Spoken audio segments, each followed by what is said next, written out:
नमस्कार, स्वागत है आप सभी का दृष्टि आईएएस के इस यूट्यूब चैनल में।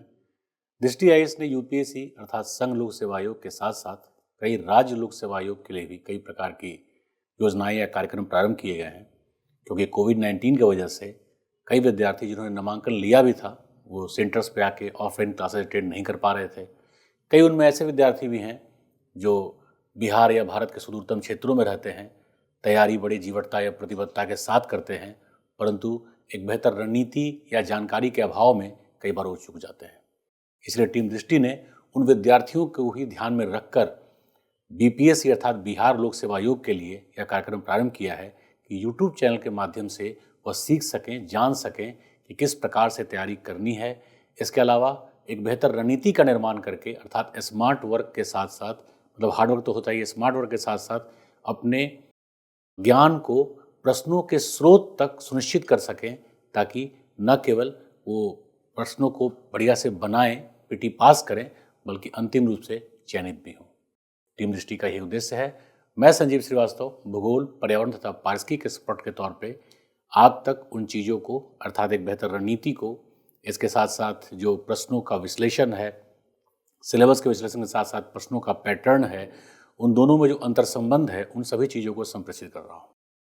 आज हम लोग बिहार लोक सेवा आयोग के 64वीं बीपीएससी का जो पीटी हुआ था अर्थात 64th प्रारंभिक परीक्षा के कुल प्रश्नों को 3 खंडों में बांटकर हम देखेंगे, अर्थात video part 1, video part 2, video part 3।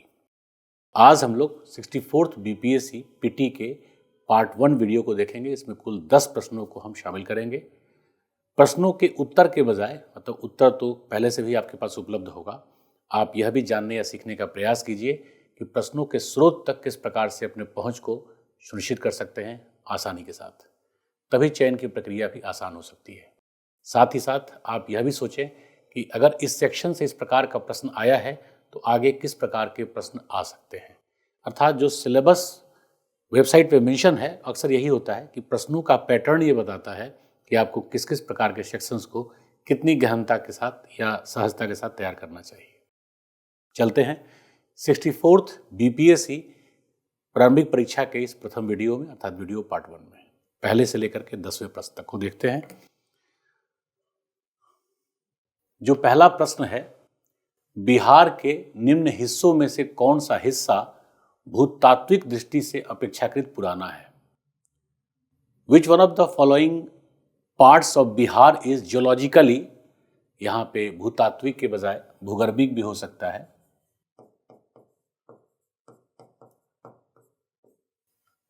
Geologically order in age relativity, अर्थात निम्नलिखित में कौन सा पुराना है। अब देखिए यहाँ पे जो ऑप्शन उपलब्ध है उसमें पहला है रोहतास का पठार। ये विंध्यन के समकालीन है, क्योंकि रोहतास का जो पठार है बेसिकली वो विंध्याचल पर्वत का ही पूर्वी विस्तार है। इसे बिहार में कैमूर हिल कहते हैं। कैमूर हिल ही चूंकि पूर्व में काफ़ी अपरदित हो चुका है, इसलिए उसे रोहतास का पठार कहते हैं। सासाराम में शेरशाह का मकबरा या जो किला है, लॉर्ड मलिका से संबंधित भी माना जाता है उसको, वैसे रोहतास के पठार पर है। वसुतः उत्तर प्रदेश के मिर्ज़ापुर में जहाँ विंध्यवासिनी देवी का मंदिर है, वही विंध्याचल श्रृंखला आगे बिहार के कैमूर क्षेत्र में है, जो रोहतास के पठार के रूप में भी जाना जाता है। चूना पत्थर से संबंधित यहाँ संरचनाएं मिलती हैं। तो ये ध्यान रखिएगा, ये विंध्याचल पर्वत अर्थात ये अरावली का समकालीन या उसके जस्ट कुछ बाद का माना जाता है। तो ये पैलेजोइक किला अर्थात लगभग 50 से 57 करोड़, अरावली की उम्र है, आयु है 57 करोड़, तो विंध्याचल पर्वत या विंध्यन का जो संरचना है वह भी 50 से 57 करोड़ के आसपास का ही होगा। तो हम मान के चलते हैं कि ये जो रोहतास का पठार है वो 57 या 50 करोड़ के आसपास का होगा। जो उत्तरी पश्चिमी पहाड़ियां हैं ये हिमालय के समकालीन हैं, हिमालय की समकालीन है, तो इनकी आयु अधिकतम हो सकती है 3 से 2 करोड़। ये लगभग 50 करोड़ के आसपास होंगे, क्योंकि अरावली से थोड़े बाद के हैं। ये लगभग 3 करोड़ के होंगे, करोड़ वर्ष पुराने।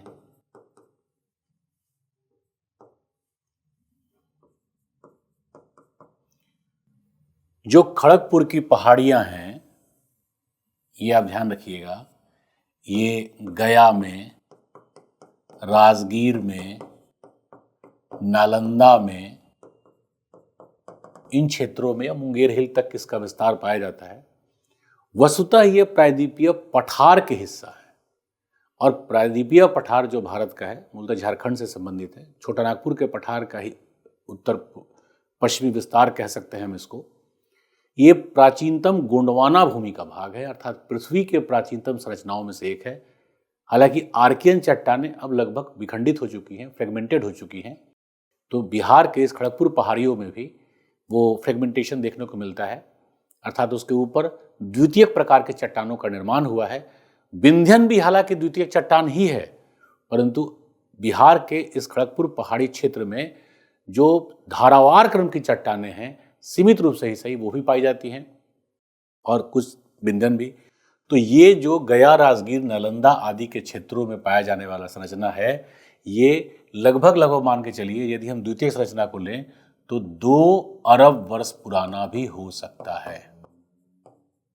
2 अरब वर्ष पुराने तक की चट्टानें इन क्षेत्रों में पाई जाती हैं।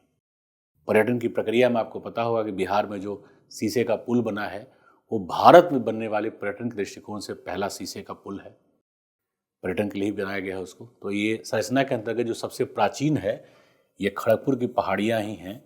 उत्तर गंगा का मैदान तो चतुर्दिक संरचना है, तो ये बहुत नया हो गया।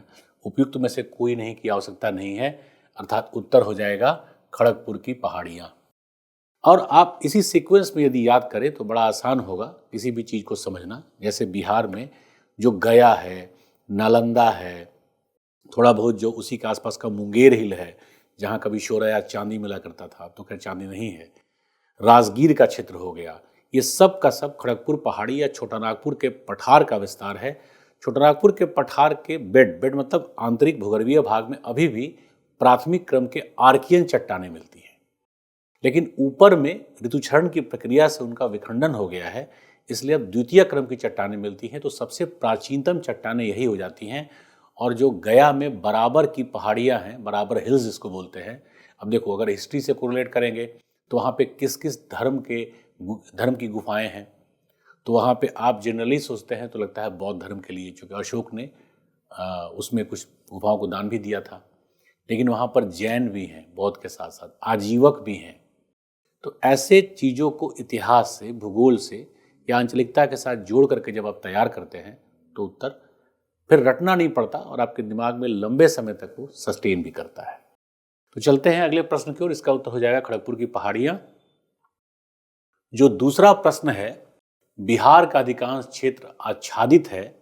मोस्ट ऑफ द एरियाज और area in Bihar is covered by. देखो, बिहार भारत का एक ऐसा राज्य है यूनिक जिसके पास सबसे ज्यादा मैदान है, अर्थात कुल स्थलाकृतिक विशेषताओं को देखा जाए तो मैदान का प्रोपोर्शन सबसे ज्यादा बिहार के पास है। और इसीलिए बंगाल से भी ज्यादा, हालांकि बंगाल में वर्षा की मात्रा बिहार से ज्यादा है, परंतु बंगाल से अधिक जनसंख्या घनत्व बिहार का है। और बिहार जनसंख्या घनत्व अर्थात पॉपुलेशन डेंसिटी में इंडिया के टॉप पे है। टॉप मतलब सबसे ज्यादा घनत्व यहीं पर है। अगर बंगाल के दार्जिलिंग पर्वतीय प्रदेश को हटा दिया जाए तो बंगाल में जनसंख्या घनत्व बिहार से अधिक हो जाएगा। और तब स्पष्ट तौर पर वर्षा की प्रवृत्तियों में जो परिवर्तन, अर्थात धीरे धीरे ह्रास हो रहा है पूर्व से पश्चिम की ओर, तो जनसंख्या घनत्व तो बिल्कुल उसी के अनुरूप घटता हुआ प्रतीत होगा। परंतु चूंकि पश्चिम बंगाल राज्य में दार्जिलिंग जैसा पर्वतीय क्षेत्र भी है जो मध्य हिमालय और शिवालिक हिमालय से दोनों से जुड़ा हुआ है, बंगाल द्वार कहते हैं वहाँ पे, इस कारण से चूंकि दार्जिलिंग जिले का और उसके आसपास के सीमावर्ती क्षेत्रों में जनसंख्या घनत्व तुलनात्मक रूप से कम है, इसलिए पश्चिम बंगाल का जनसंख्या घनत्व कम हो जाता है। तो बिहार एक ऐसा प्रदेश है जिसके पास क्षेत्रफल के दृष्टिकोण से सर्वाधिक मात्रा में मैदान है। और यह मैदान चतुर्दिक युग में अर्थात क्वाटरनरी इरा में निर्मित हुआ था। इसको हम जलोढ़ मैदान कहते हैं, आंचलिकता से इसे कछारी मिट्टी भी कहते हैं। अर्धबलुई कछारी, इसमें खादर भी आएगा, बांगर भी आएगा, है ना। तो कई बार जब आप इसके इंग्लिश नेम को देख लेते हैं, जैसे पहाड़ी मिट्टी, तो पहाड़ी मिट्टी का तो कोई मतलब ही नहीं है यहाँ पे। कछारी, रेगुर काली मिट्टी है, तो काली मिट्टी भी रेगुर बोलते हैं मराठी में काली मिट्टी को। तराई मिट्टी, अब तराई मिट्टी पाई तो जाती है, परंतु तराई भी खादर का ही भाग होता है, जैसे जो पश्चिमी चंपारण हो गया, जहाँ पे गंडक नदी आकर के मिलती है, जहाँ वाल्मीकि नगर नेशनल पार्क है, उन क्षेत्रों में तराई मिट्टी भी पाई जाती है। या जो शिवालिक हिल को बिहार में रामनगर हिल या पूर्वी चंपारण हिल भी कहते हैं, इन क्षेत्रों में भी तराई मिट्टी पाई जाती है, लेकिन बहुत कम। ये पूछा जा रहा है सर्वाधिक या अधिकांश क्षेत्र पर आच्छादित है, तो उत्तर हो जाएगा कछारी मिट्टी। आप देखिए यहाँ पे लिखा हुआ है अलूवियल स्वैल। और इसमें भी यदि और हम डीप में जाएंगे तो खादर अर्थात न्यू अलूवियल स्वैल, नई कछारी मिट्टी है ना, तो इसका उत्तर हो जाएगा कछारी मिट्टी, अलूवियल स्वैल, है ना। लगभग 85% क्षेत्रफल कछारी मिट्टी का ही विस्तार है। कुछ पे तराई, हालांकि कछारी में नए जलोढ़ को हम जोड़ते हैं, तराई आदि को अलग करते हैं, तब की बात है ये। अदरवाइज 90% प्लस के आसपास ये पूरा का पूरा जलोढ़ मिट्टी ही है। तो इसका उत्तर हो जाएगा कछारी मिट्टी। अब इसमें जब भी आप, कछारी मतलब अलूवियल स्वैल, इसको हम जलोढ़ भी कह सकते हैं, है ना। अब कभी भी आप जब तैयार कीजिए जैसे प्रश्नों को, मैंने पहले भी कहा था कि प्रश्न का उत्तर आपके पास उपलब्ध होगा, या आराम से हो सकता है, परीक्षा हो चुका है, परंतु आप ये प्रयास कीजिए जानने का कि इन सेक्शन से और किस किस प्रकार के क्वेश्चन बन सकते हैं, और अगर यदि आते हैं तो मैं बना सकता हूं या नहीं। जैसे ये चतुर्दिक काल की संरचना है, क्वाटरनरी इरा का, मध्यवर्ती मैदान पूरा का पूरा क्वाटरनरी इरा में ही बना है, लेकिन बिहार में जलोढ़ जो है अर्थात अलूवियल, जिसको कछारी लिखा गया इसमें, वो नया जलोढ़ है, न्यू अलूवियल। अर्थात पूर्वी उत्तर प्रदेश, बिहार और पश्चिम बंगाल, साथ साथ असम में नया जलोढ़ मिट्टी पाई जाती है, परंतु पश्चिमी उत्तर प्रदेश, पंजाब, हरियाणा और बुंदेलखंड प्रदेश में पुरानी जलोढ़ मिट्टी पाई जाती है। तो यदि इसके और हम थोड़ा अंदर घुसें तो किस किस प्रकार से तथ्य बिहार से संबंधित हो सकते हैं, थोड़ा इसको भी हम ध्यान रख के चलते हैं। इसके अलावा यदि हम पीएच मान की बात करें तो बिहार में सबसे ज़्यादा अम्लीयता किस मिट्टी में मिलेगा? भाई जहाँ जल होगा, पत्तियों के सड़ने गलने या ह्यूमस के निर्माण की जो प्रक्रिया है वो ज़्यादा होगी, वहाँ पर अम्लीयता की मात्रा, एसिडिफिकेशन का जो प्रोसेस है वो मिट्टी में ज़्यादा होगी। और बिहार में सबसे ज़्यादा वन अभी भी पाया जाएगा तो तराई में पाया जाएगा, कुछ सीमित रूप से बांका आदि भी है, परंतु तराई में जैसे पश्चिमी चंपारण जो गंडक का या घाघरा का, या और आगे बढ़ें कोशी का, जो सब तराई का इलाका है, शिवालिक का पर्वतपदीय प्रदेश, उस प्रदेश में वन के साथ साथ जल प्लावकता अर्थात वाटर लॉगिंग की भी विशेषताएं पाई जाती हैं, तो वहाँ पे अम्लीयता तुलनात्मक रूप से अधिक हो सकता है। तो ऐसे तथ्यों को जोड़ने का, अंतर संबंधित करके आप समझिए, फिर आपको याद नहीं करना पड़ता, मतलब कम करना पड़ता है, याद तो करना चाहिए, और तब आप बड़े सरलता और सहजता से प्रश्न का उत्तर निकाल लेते हैं। चलते हैं दूसरे प्रश्न की ओर। भारत के राज्यों में जूट उत्पादन की दृष्टि से बिहार का स्थान कैवां है? अब ये फिक्स है। फिक्स मतलब आप जब से किसी बहुत 30-40 साल 50 साल पुरानी पुस्तक को भी पढ़ेंगे तो जूट के उत्पादन में वेस्ट बंगाल भारत का टॉप पे रहा है, अभी भी है। दूसरे स्थान पे बिहार का स्थान है, रहा है, अभी भी है। और तीसरे स्थान पे असम। इन 3 राज्यों में मूल रूप से जूट की कृषि होती है। बेसिकली सबसे पहले आप इसको ऐसे भी समझने का प्रयास कीजिए, क्योंकि मेंस में भी लिखना होता है या प्रारंभिक परीक्षा में, मैंने कहा ना, जब अंतर संबंधित कर करके आप समझते हैं, जोड़ लेते हैं, मल्टीडिसिप्लिनरी अप्रोच के तहत कई तथ्यों को, अवधारणाओं को समझना और उत्तर निकालना सरल सहज हो जाता है, ईजीएस्ट हो जाता है। जैसे जूट के लिए जो पर्यावरणीय दशा चाहिए, वो चाहिए सबसे पहले गर्म तापमान। गर्म तापमान मतलब उष्ण तापमान या उष्णता, अर्थात औसत वार्षिक तापमान, खास करके जब जूट की कृषि हो रही हो तो 25 डिग्री सेल्सियस से अधिक ही होना चाहिए। 30-35 चल जाएगा, और 30, 35, 40 तक होता है तो जूट का जो गुणवत्ता है वो बेहतर होता है। साथ ही साथ कम से कम 100 सीएम से अधिक वर्षा हो, यदि 150 सीएम तक हो तो ज़्यादा बेहतर है। और बिहार, खासकर जो पूर्वी बिहार है, पूर्वी उत्तरी बिहार, जो कटिहार आदि का क्षेत्र है, चंपारण तक हम चले आए तराई में, वो सब का सब 150 सीएम से अधिक वर्षा वाला क्षेत्र है। वाटर लॉगिंग भी इन क्षेत्रों की विशेषताएं हैं, और ऐसे पारिस्थितिक प्रदेश में, ऐसे परिस्थिति में जूट की कृषि करना पर्यावरण दृष्टिकोण से सरल और सहज हो जाता है। इसीलिए बिहार में पश्चिम बंगाल के जैसे ही इस प्रदेश में, इस प्रकार के प्रदेश में जूट की कृषि की जाती है। और ये ध्यान रखिएगा, आपको थोड़ा आश्चर्य हो सकता है यहाँ पर कि बिहार में जो जूट की उत्पादकता है वो पश्चिम बंगाल से ज़्यादा है। अर्थात दोनों ही जगह जो जूट की कृषि है वो की तो प्रायः परंपरागत रूप से ही जाती है, अर्थात उसमें हरित क्रांति के अवयवों का विसरण means diffusion of the components of green revolution नहीं हो पाया है, लेकिन फिर भी जो उत्पादकता है वो बिहार के कटिहार में कुछ और जिलों में देखेंगे तो पश्चिम बंगाल की तुलना में ज़्यादा है, परंतु चूंकि जूट का क्षेत्रफल पश्चिम बंगाल में ज़्यादा है इसलिए कुल उत्पादन में पश्चिम बंगाल नंबर 1 है। तो इस प्रकार के तथ्यों पर भी थोड़ा ध्यान रखिएगा, प्रश्न पूछा जा सकता है। तो जूट में स्थान हो जाएगा द्वितीय। चलते हैं अगले प्रश्न की ओर।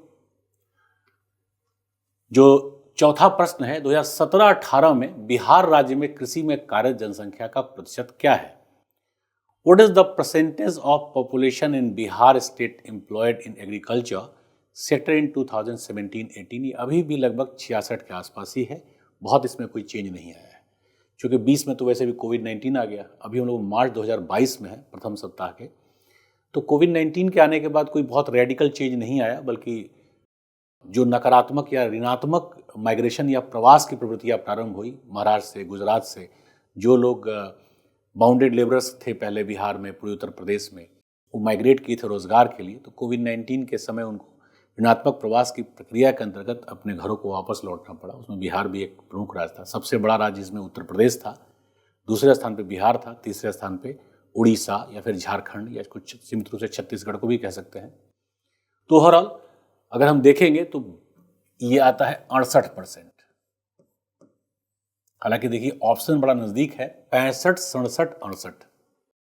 तो ये नजदीक ऑप्शन होने पे गलत होने की संभावनाएं कई बार ज़्यादा होती हैं, या हल्का भी आप सिली मिस्टेक जिसको कहते हैं, कन्फ्यूज़न में आया, मामला गया। तो यहाँ याद करने का तरीका इस प्रकार से आपको कोशिश करना होगा, कृषि पर निर्भर या कृषि में कार्यरत जनसंख्या और साथ ही साथ जो कृषि आधारित उद्योग हैं फिर उसको अलग से जोड़ लीजिए, तो हो जाता है प्रत्यक्ष रूप से कृषि पर निर्भर और अप्रत्यक्ष रूप से कृषि पर निर्भर। हालांकि यहाँ पे जो डेटा है वो प्रत्यक्ष रूप से ही कंसर्न है, संबंधित है। जो कृषि आधारित उद्योगों में चीनी उद्योग के अलावा जूट का उद्योग बिहार में बहुत कम है, लिस्ट है। खाद्य प्रसंस्करण को हम कृषि उद्योग से नहीं जोड़ते सीधे सीधे, है ना। तो ओवरऑल 68% जनसंख्या 17-18 में बिहार राज्य में कृषि में कार्यरत थी। 68% total population of Bihar was indulged in the process of agriculture as got the occupation. चलते हैं हम लोग पांचवें प्रश्न की ओर। पांचवा प्रश्न है, भारत के राज्यों में निम्नतम साक्षरता दर 11 की जनगणना की दृष्टि से बिहार का स्थान है, ध्यान रखिएगा, नीचे से बिहार टॉप पर है। और बड़े दुख की बात है कि जिस बिहार ने स्वतंत्रता आंदोलन के समय, जिस बिहार से सबसे पहले साम्राज्य का उदय हुआ, अर्थात जन से जनपद, जनपद से महाजनपद, महाजनपद से राज्य और राज्य से साम्राज्य, प्रथमतः जहां मगध साम्राज्य का उदय होता है, जिस बिहार ने स्वतंत्रता आंदोलन में एक बहुत अच्छी दिशा दी, प्रथम राष्ट्रपति, इसके अलावा जयप्रकाश, तमाम लोग, मैं सबका नाम नहीं ले रहा क्योंकि इतिहास वाले सारा आपको डिटेल में बताएंगे, वो बिहार जो SDI रिपोर्ट के इंडेक्स हैं, अर्थात ह्यूमन डेवलपमेंट इंडेक्स, उसमें काफ़ी पिछड़ा हुआ है। और ये सरकारी योजनाओं के माध्यम से ही नहीं सुधरेगा, इसको हम अभिशासन से या सुशासन से भी जोड़ेंगे। हालांकि सुशासन अभिशासन का तात्पर्य है जनता की सहभागिता। जनता को खुद भी खड़ा होना होगा कि हम उसको कैसे सुधारें। प्रति व्यक्ति आय बहुत कम है, या आप देखिए सीधे सीधे साक्षरता की बात करें तो भारत में बिहार जो है नीचे से टॉप पर है।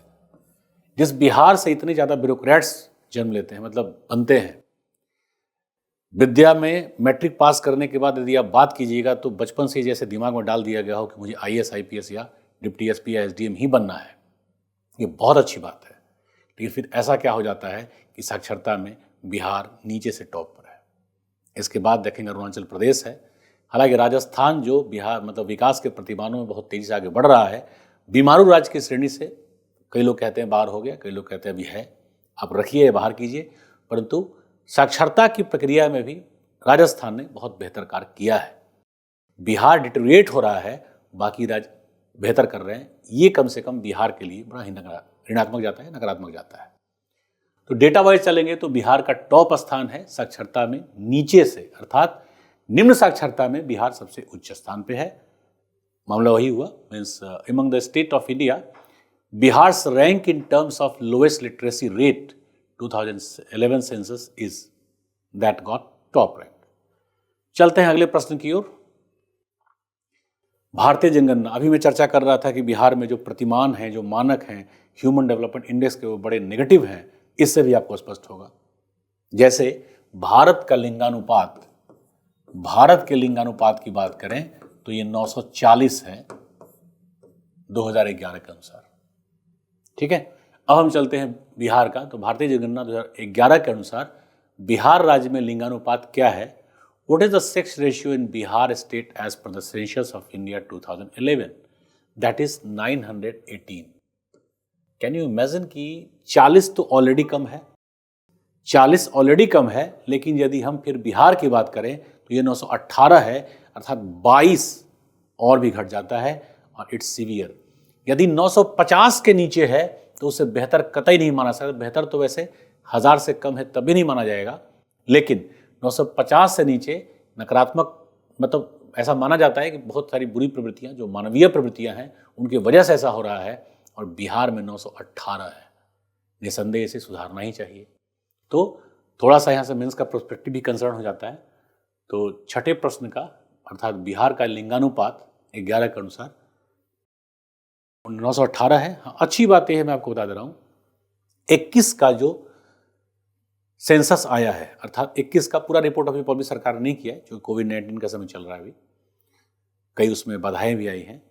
लेकिन 21 के सेंसस में बिहार का लिटरेसी तो बहुत रैपिडली नहीं खिसका है, परंतु जो लिंगानुपात है उसमें सुधार हुआ है। लिटरेसी में भी हुआ है, लिटरेसी में भी कुछ सकारात्मकताएं आई हैं।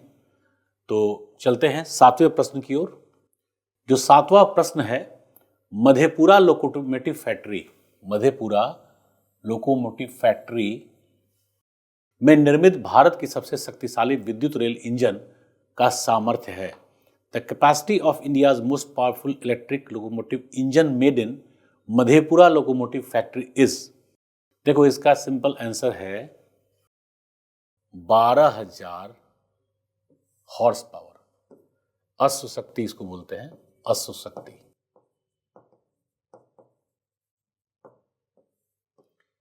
बेसिकली घोड़े को युद्ध में, आपको पता ही है, घोड़े का यूज बहुत ज्यादा होता है और युद्ध में घोड़े की इस शक्ति को, मतलब बहुत फास्ट दौड़ने में, इन सब चीजों से हॉर्स पावर को शक्ति मापने का एक आधार, जैसे आप देखेंगे कार में भी, बाइक में भी, तो हॉर्स पावर से ही शक्ति मापा जाता है। एक अश्व शक्ति, अब ये सब आप साइंस में पढ़ेंगे वैसे, इक्वल टू 746, ये 50 भी आप लिख सकते हैं, ऑन एन एवरेज 746 वाट ऊर्जा, अर्थात 746 वाट ऊर्जा को हम एक हॉर्स यानी एक घोड़े की शक्ति से मापते हैं। आप सोच सकते हैं कितना ज्यादा पावरफुल हो सकता है। और भारत का अभी तक का, हालांकि ये लोकोमोटिव में जो विद्युतकालीन इलेक्ट्रिक इंजन है, ये इलेक्ट्रिक इंजन है, ठीक है। अब ये 12,000 अश्व शक्ति से कंसर्न है, कोरिलेटेड है, जो भारत के मधेपुरा लोकोमोटिव इंडस्ट्री में, फैक्ट्री में निर्मित हुआ है। ये भारत में अभी तक का जो इलेक्ट्रिक से चलने वाला इंजन है वो सबसे पावरफुल यही है। अब हालांकि निर्माण की प्रक्रियाओं को वहाँ पे तेज किया जा रहा है ना। मधेपुरा आपको पता ही होगा, एक बिहार का बाढ़ग्रस्त क्षेत्र है, कोशी से कंसर्न हो जाता है। ये पिछड़ापन काफ़ी ज़्यादा है, लेकिन फिर भी वहाँ पे एक बेहतर चीज़ ये देखा जाता है, वहाँ के बच्चे बड़े ही जुझारू हैं तैयारी की प्रक्रिया में। यूपीएससी में रिजल्ट मधेपुरा का काफ़ी बेहतर है, यूपीएससी में भी। एनीवे, तो 12,000 अश्व शक्ति अर्थात हॉर्स पावर का मधेपुरा लोकोमोटिव फैक्ट्री में बना है। ये भारत का अभी तक का सबसे ज़्यादा पावरफुल इंजन है। चलते हैं अगले प्रश्न की ओर। जो 8वां प्रश्न है, जुलाई 18 तक पटना जिला बिहार के कितने जिलों से सीमाबद्ध था? इसमें फिर मैं यही कहूँगा कि एक बार मैपिंग के थ्रू आप जब चीज़ों को समझते हैं तो चीज़ें ज़्यादा बेहतर हो जाती हैं, आपको याद भी रहती हैं। जैसे आप यदि पटना जिला के मानचित्र को देखेंगे, ये अगर ऐसे गंगा नदी है तो यहाँ पे ऐसे पटना है, लेकिन यहाँ थोड़ा सा ऐसे लंबा ऐसे निकलता है, ये है गंगा नदी, रिवर गंगा। अब यहाँ पे यदि आप जिलों को देखेंगे तो सबसे पहला जिला हो जाएगा ये गंगा रिवर है। पहला जिला यहाँ पे हो जाएगा जिसका नाम है भोजपुर, ये हो गया पटना। तो आमतौर पे हम सोचते हैं पटना इतना ही होगा, परंतु इस लंबाई के साथ है। भोजपुर, जहाँ से बाबू कुंवर सिंह थे, वीरता के प्रतीक, भोजपुर जिला आ जाता है। इसके बाद हम उत्तर में चलें तो यहीं पर है सारण। सारण का मतलब होता है छपरा। यहीं पे घाघरा नदी है, एक तरफ बलिया है उत्तर प्रदेश का और दूसरी तरफ है सारण अर्थात छपरा जिला, जहां से दो बड़ी विभूतियां डॉक्टर राजेंद्र प्रसाद और जयप्रकाश नारायण बिलोंग करते थे। जो दूसरा जिला है वो है वैशाली। वैशाली जिला में रेलवे का हेड जोन है। बेसिकली डिस्ट्रिक्ट का नाम तो हाजीपुर है। लीची और आम के उत्पादन के लिए भी प्रसिद्ध है और विश्व का सबसे पहला लोकतंत्र इसी वैशाली में, मतलब आम्रपाली या जो अजातशत्रु के कहानियों से कंसर्न हो जाता है। तो ओवरऑल वैशाली जिला, जहाँ पशु मेले के तौर पे, हालांकि अब सांस्कृतिक धरोहर रहा नहीं, अब तो नाच गाने के लिए ज़्यादा प्रसिद्ध होता जा रहा है, परंतु वैशाली में ही विश्व का सबसे बड़ा पशु मेला लगाया जाता है। वहीं पर हरिहरनाथ का मंदिर है। तो वैशाली जिला है। उसके बाद देखेंगे तो समस्तीपुर और बेगूसराय है, अर्थात इधर आ जाता है समस्तीपुर और इधर आ जाएगा फिर बेगूसराय। बेगूसराय थोड़ा दक्षिण में भी है। बेगूसराय के ही पश्चिमी सीमा पर देखेंगे तो बूढ़ी गंडक नदी आके मिलती है और उसी का क्षारण अर्थात गोखुर झील है, जिसका नाम है कांवर झील। बिहार के प्रमुख वेटलैंड्स में से इसी कांवर झील का नाम आता है। अब बेगूसराय की यदि बात देखेंगे तो लखीसराय, यहां पे आ जाएगा लखीसराय, फिर यहां पे आ जाएगा नालंदा। इसी नालंदा को हम जोड़ रहे थे, जो बिहार की प्राचीनतम संरचना है, नालंदा, राजगीर, इससे कंसर्न पूरा हो जाता है। थोड़ा सा गया का जो बराबर हिल्स है वो भी। नालंदा के बाद फिर आ जाता है जहानाबाद,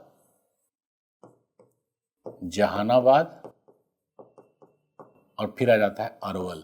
अरवल वैसे पहले पूरा जिला नहीं था, इसको पुलिस जिला कहा जाता था, क्योंकि नक्सलवाद या जो जातिगत संघर्ष थे उनकी वजह से यहाँ क्राइम बहुत बढ़ गया था। तो कुल जिले आप देखेंगे तो 1 2 3 4 5 6 7 8 9, अर्थात कुल 9 डिस्ट्रिक्ट्स हो जाते हैं, है ना। कुल 9 जिले हो जाते हैं। तो इसका उत्तर हो जाएगा सी। और जब आप इस प्रकार से किसी भी चीज को तैयार करते हैं ना, तो भूलने का कोई मुद्दा नहीं होता।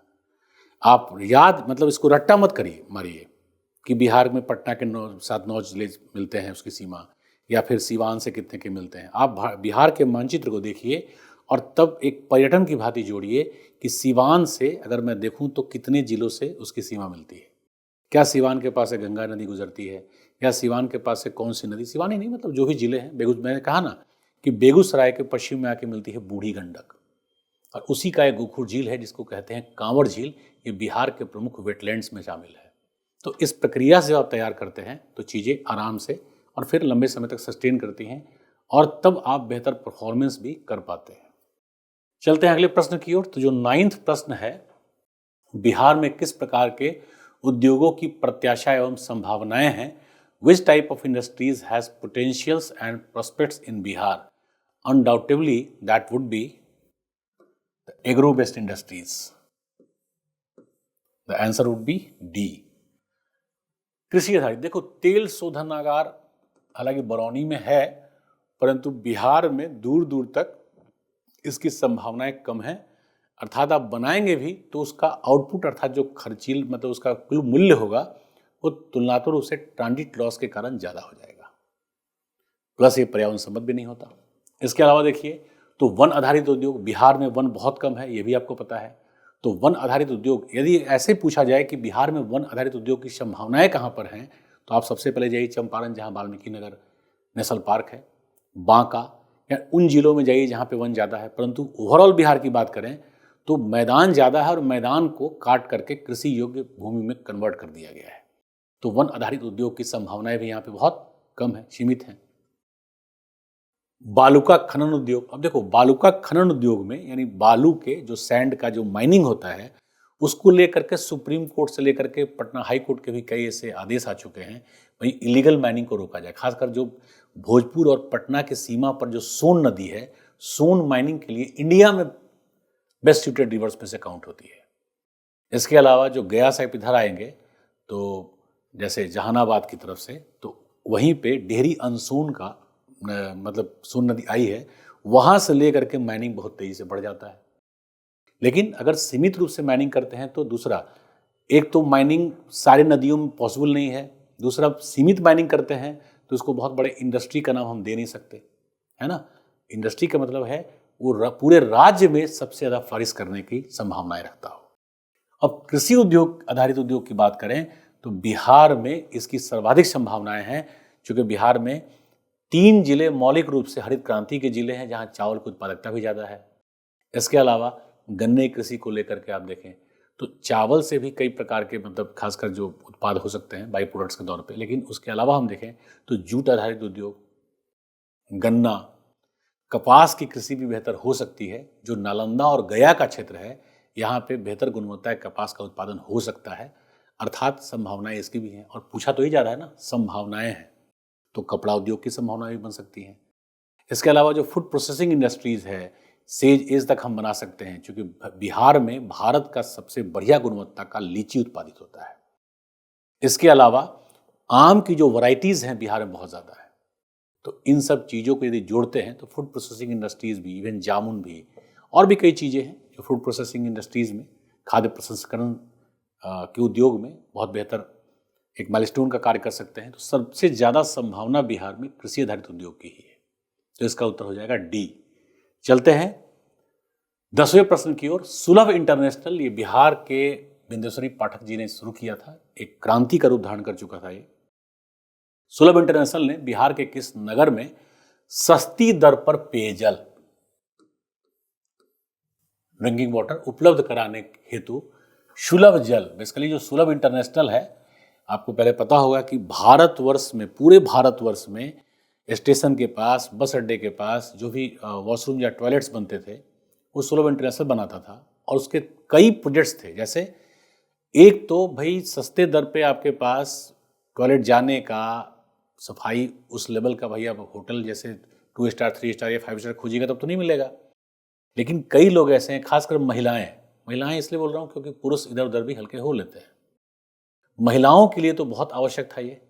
और जो लैट्रिन्स होते थे उससे विद्युत का निर्माण होता था, और न केवल बिहार में बल्कि सुलभ इंटरनेशनल के कई प्रोजेक्ट्स, कई प्लांट्स नेपाल में भी कार्यरत हैं, यानी अंतर्राष्ट्रीय, इसलिए उसका नाम पड़ा फिर सुलभ इंटरनेशनल। इसके अलावा दक्षिण भारत में इसका विकास या विस्तार कम हुआ है, परंतु आप देखेंगे तो राजस्थान तक सुलभ इंटरनेशनल के कई प्लांट्स लगभग प्रत्येक जिले में, स्टेशन के पास, बस अड्डे के पास बिंदेश्वरी पाठक जी ने लगाया, दिल्ली में भी। लेकिन अब वो प्रक्रियाएं जो ऊर्जा के उत्पादन से संबंधित थी वो थोड़ी धीमी हुई। इसके अलावा भारत में वैश्वीकरण के बाद पैसा आया, सुविधाएं बढ़ी, मांगे बढ़ने लगी। इसके अलावा कई अन्य लोगों ने भी इस बिजनेस में हाथ डाला। अभी बिहार में एक प्रोजेक्ट के तहत, एक प्लांट प्रोजेक्ट के तहत सुलभ इंटरनेशनल का एक उप योजना कह सकते हैं, सुलभ जल प्रोजेक्ट, ये बिहार के दरभंगा में प्रारंभ किया गया जुलाई 2018 में, और प्लांट ये था, हालांकि उनको लॉस हो रहा है ऐसा तो माना ही जा सकता, लेकिन एक बात तय है कि बहुत सस्ते दर पे पेयजल उपलब्ध कराने की जो प्रक्रिया है वो वहाँ पे सुलभ जल योजना के तहत किया गया। अब आप आश्चर्य करेंगे, 50 पैसे प्रति लीटर, 50 पैसे प्रति लीटर, तो अगर नदी से भी कोई सीधे जल निकाल के दे तो इससे कम चार्ज तो नहीं करेगा, इससे ज़्यादा ही चार्ज करेगा, मुझे ऐसा लगता है। हाँ, अच्छी बात क्या है कि बिहार में अभी भी एक तो नदियों का गहन जाल है, साथ ही साथ बिहार में अतिशय पेस्टिसाइड या रासायनिक उर्वरक का प्रयोग कृषि की प्रक्रिया में नहीं होता, अर्थात परंपरागत कृषि की प्रक्रिया ज़्यादा है। निसंदेह इससे काफ़ी लॉस हुआ है, हानियाँ हुई हैं। इन हानियों की वजह से बिहार में जो छिपी हुई बेरोजगारी है या अन्य भी चीज़ें हैं, प्रति व्यक्ति आय का कम होना, इससे जुड़ा हुआ सब चीज़ जुड़ जाता है फिर। लेकिन अच्छी बात यह है कि कीटनाशक या रासायनिक उर्वरक का सीमित प्रयोग करने या बहुत कम प्रयोग करने के कारण सतही जल प्रदूषण और साथ ही साथ अंतर्भौम जल प्रदूषण दोनों ही न्यूनतम हुए हैं। अतः वाटर को प्यूरिफाई करके एक मिनरल वाटर में कन्वर्ट करना बिहार जैसे राज्य के लिए बड़ा आसान, सस्ता और साथ ही साथ सहज भी है, सरल भी है। इसलिए सुलभ जल इस परियोजना के माध्यम से, ये सुलभ इंटरनेशनल का ही एक ब्रांड है, दरभंगा जिले से प्रारंभ किया गया जुलाई 2018 में 50 पैसे प्रति लीटर। हालांकि उसमें कंसेप्ट ये डाला गया कि 1 लीटर के बॉटल को यदि भर के दिया जाए तो बॉटल की कीमत ही, जो प्लास्टिक का भी होता है तब भी, 50 पैसे से ज़्यादा हो जाएगा। इसलिए उसको कम से कम 5 या 10 लीटर में कन्वर्ट किया जाए। 10 लीटर से क्या फ़ायदा होगा कि फिर बॉटल का कॉस्ट भी उसमें आ जाएगा, और यह बेटर है कि फिर आप बॉटल लेके आइए। जैसे स्टेशन पे भी आप देखेंगे आजकल दिल्ली में, प्रयागराज में, पटना में या साउथ इंडिया में भी स्टेशन पे एक उद्योग के तौर पे धीरे डेवलप हो रहा है। आप बिस्लेरी के पानी, चूँकि रेल नीर की कीमत भी 12 रुपये स्टेशन पे है, वहाँ पे आपको 3 रुपये में वो 1 लीटर प्यूरिफाइड और रेल नीर से ज़्यादा बेहतर टेस्टी वाटर वहीं पे एक्वागार्ड से प्यूरिफाई करते हैं और आपको भर के देते हैं। यदि आप बॉटल लेके आए हैं, दोनों सुविधाएं होती हैं, तो बॉटल में आपके भर के दे देंगे, और यदि आप बॉटल नहीं लाए हैं तो 2 या 3 रुपये फिर बॉटल का चार्ज होता है। अर्थात 5 से 6 रुपये के बीच आपको बेहतर मिनरल वाटर स्टेशन पे उपलब्ध हो जाता है। इसी प्रक्रिया को सुलभ इंटरनेशनल ने भी प्रारंभ किया है। लेकिन इतने सस्ते दर पे संभव हो सकता है, ये बड़े आश्चर्य की बात है। आश्चर्य क्या, यदि मानव ठान ले तो क्या असंभव हो सकता है। तो यही थे 1 से लेकर के 10 प्रश्न जो 64वीं बीपीएससी की प्रारंभिक परीक्षा का पार्ट 1 वीडियो के 10 प्रश्न थे। इसके साथ इस वीडियो को अब समाप्त करते हैं। मिलते हैं अगले वीडियो में, अर्थात पार्ट 2 में। सुरक्षित रहिए, टीम दृष्टि का भी यही प्रयास है। Thank you and all the best.